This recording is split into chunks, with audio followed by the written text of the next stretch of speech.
Salut tout le monde, c'est MB. Aujourd'hui, je vais vous montrer dans cette nouvelle vidéo comment inciter votre client à passer dans l'offre premium.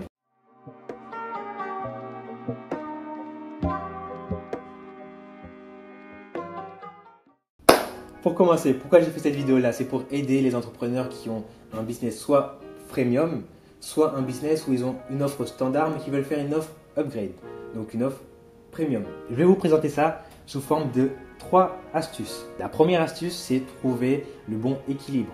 Trouver le bon équilibre entre le gratuit et le payant. Trouver le bon équilibre entre le standard et le premium. Donc il faut faire attention parce que ça dépend en fait de la nature de notre service. Par exemple, Spotify, et avec de la data, encore une fois, je vais vous le dire encore une fois, faites en sorte de récupérer votre data. Okay? Spotify sait que, par exemple, leur utilisateur, c'est un exemple. Spotify sait que leur utilisateur utilise l'application pour 10 musiques. Donc ils se sont dit, ok, donc j'ai vu que les utilisateurs utilisent mon application pour plus de 10 musiques, donc forcément je vais mettre la pub à 6. Comme ça, ils vont venir, ils vont l'utiliser, ils vont voir que c'est un problème, mais qu'ils vont se dire qu'en fait, ah tiens, si j'arrive à upgrade mon service, finalement j'aurai plus ce problème-là. Bien sûr, avec cet équilibre-là, il ne faut pas faire en sorte de perdre de la valeur. Hein, Spotify, quoi qu'il arrive, si vous êtes dans le contenu gratuit ou le premium, vous pouvez quand même écouter de la musique, vous pouvez quand même faire les fonctions de base, mais voilà, vraiment le bon équilibre se joue vraiment sur le nombre de musiques que vous allez pouvoir écouter sans pub. La deuxième, l'effet wow. Proposer énormément de valeur, que ce soit pour le contenu gratuit ou standard, mais proposer aussi beaucoup plus de valeur dans le contenu payant. On regarde quand même la première astuce, mais il faut se dire que là, on passe sur une fonctionnalité qui est différente, une approche qui est différente. On va prendre le cas de WeTransfer. WeTransfer vous permet d'envoyer jusqu'à 2 Go gratuitement à n'importe qui grâce à un lien. Mais si vous passez dans le contenu premium avec WeTransfer, là, vous allez avoir la permanence des liens. Donc, vous allez pouvoir utiliser les liens quand vous voulez. Vous allez pouvoir mettre beaucoup plus de stockage. Et ça va faire la différence. Vous voyez, le contenu gratuit est déjà très bien parce qu'il apporte beaucoup de valeur. Mais le contenu premium permet de donner beaucoup plus de valeur. Et là, ça donne envie aux clients d'aller dans l'offre premium. La troisième, demandez des feedbacks à vos clients. Donc ceux qui utilisent votre application gratuitement ou ceux qui l'utilisent avec la version standard, s'ils commencent à passer vers le premium, là vous leur demandez un feedback. Parce que ces feedbacks-là, vous allez pouvoir les utiliser pour inciter d'autres personnes à passer dans le contenu premium. Par exemple, si vous proposez un contenu gratuit, c'est plus simple pour vous d'acquérir des clients. Parce que l'acquisition pour du contenu gratuit, c'est plus simple. Vous allez payer moins cher pour avoir beaucoup plus de volume.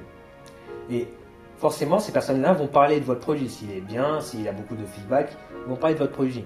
Peut-être qu'eux-mêmes ne vont pas passer à l'offre premium, mais peut-être qu'ils vont parler à une autre personne qui, elle, va passer à l'offre premium.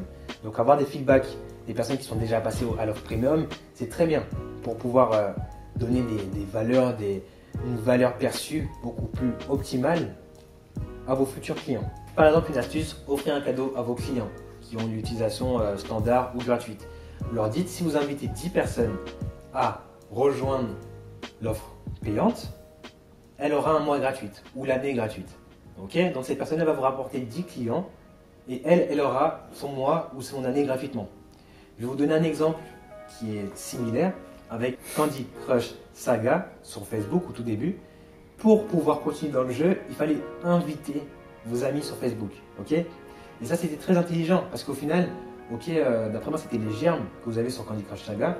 Au tout début, voilà, vous en avez 10. Et si vous voulez continuer dans l'aventure aujourd'hui, parce que vous savez que c'est la dopamine, entre guillemets, vous voulez faire en sorte de continuer aujourd'hui, il fallait inviter d'autres personnes.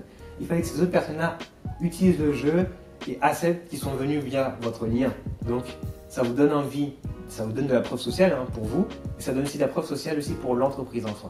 Donc, c'est une très bonne astuce à prendre en compte. Les feedbacks des clients qui passent à l'action, qui cherchent à upgrade leur service, mais aussi qui cherchent à vraiment partager ce contenu à d'autres personnes. Tout feedback peut être bon. Là, je vais vous faire un petit récapitulatif. Première étape, avoir le bon équilibre. Spotify, vous savez que voilà, il faut avoir de la data. Eux, ils ont vu que leurs utilisateurs utilisaient l'application avec plus de 10 musiques. Donc forcément, ils mettent de la pub au bout de 6. Comme ça, les gens sont obligés de continuer parce qu'ils ont l'habitude de continuer.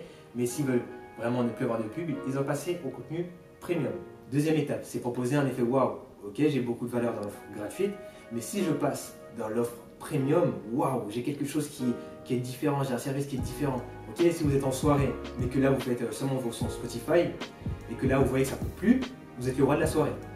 Et la troisième et la dernière, bien sûr, récupérer des feedbacks des gens qui sont passés à l'action, donc qui sont passés du contenu gratuit au premium, parce que ces gens-là, ils auront des raisons. Ok, si on vous dit oui, je suis passé du contenu gratuit au contenu premium pour cette raison-là, ça peut être un argument de vente. Ok, n'oubliez pas, les feedbacks de vos clients peuvent être utiles pour vos textes de vente. Donc, récupérez les feedbacks des gens qui sont passés à l'action. On arrive à la fin de la vidéo, n'hésite pas à liker, commenter cette vidéo-là et à t'abonner à la chaîne. Aussi, n'hésite pas à me suivre aussi sur Instagram parce que je poste du contenu régulièrement et exclusivement dessus. C'était tout pour moi, je te dis à la prochaine, j'espère que ce contenu-là t'a plu et je te souhaite une excellente soirée. Ciao!